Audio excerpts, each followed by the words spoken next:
Hello everyone. Today we are going to talk about the concept of time in China and how it has a sequential culture. The group is composed of Long, Dio, Stefan, Rishabh, and me.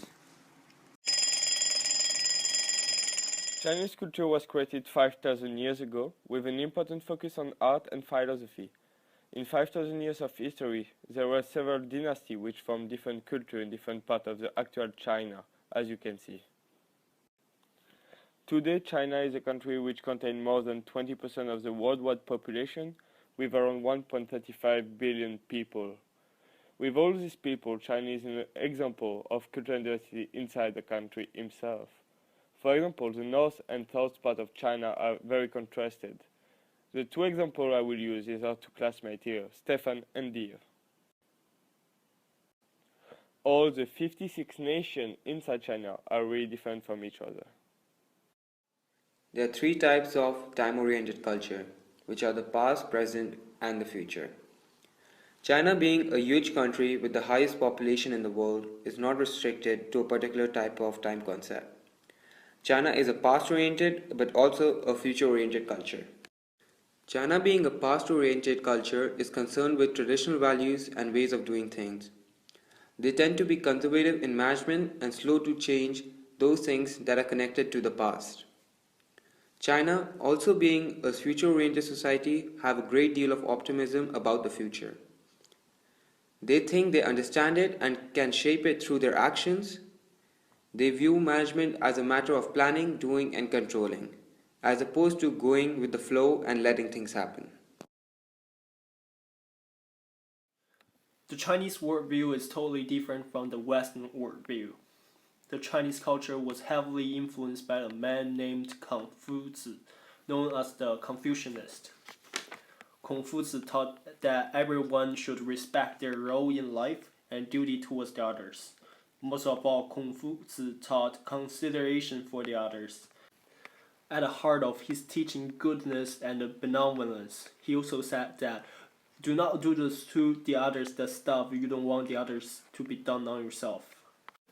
The key five relationships stressed in Confucianism placed an importance on each citizen in a nation knowing their position in society and understand the positions.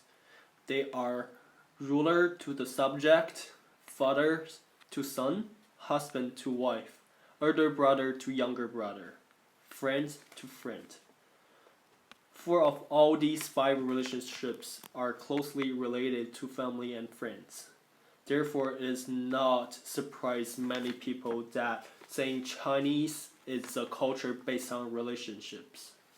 And the Confucianism been constantly influenced people since 3,000 years until now.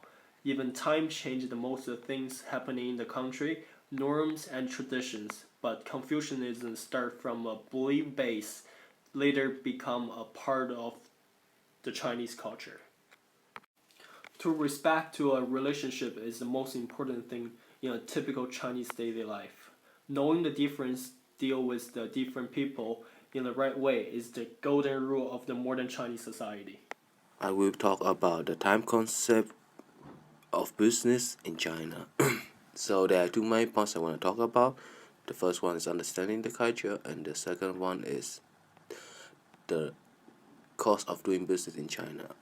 So understanding the culture, it means you don't have to be fluent in Mandarin, but you must have some sensitivity to the Chinese culture and how it impacts business. The Chinese tend to be very direct and to the point. They are proud of their history, place a high value on family ties and relationship, have a high priority in business dealings. That they want to get to know you before they do business. Thus, the countless banquet, which means it's gonna take you a lot of time to make a deal with Chinese people. So about the cost of doing business in China, it is very expensive to do business in China since the office rent is really high. You need to get a lot of government permits and other bureaucratic procedures are time consuming and expensive as well, which means it's gonna take a lot of time as well to prepare all the papers and etc. So in China, we have many different regions with 5,000 years of history. And different regions have different concept of time forming during this long history. We developed different cultures so that people's opinion about the time is different. And here are some examples that can help you to understand. So China focuses more on the past. We protect cultural relics, and history is a very important course in high school.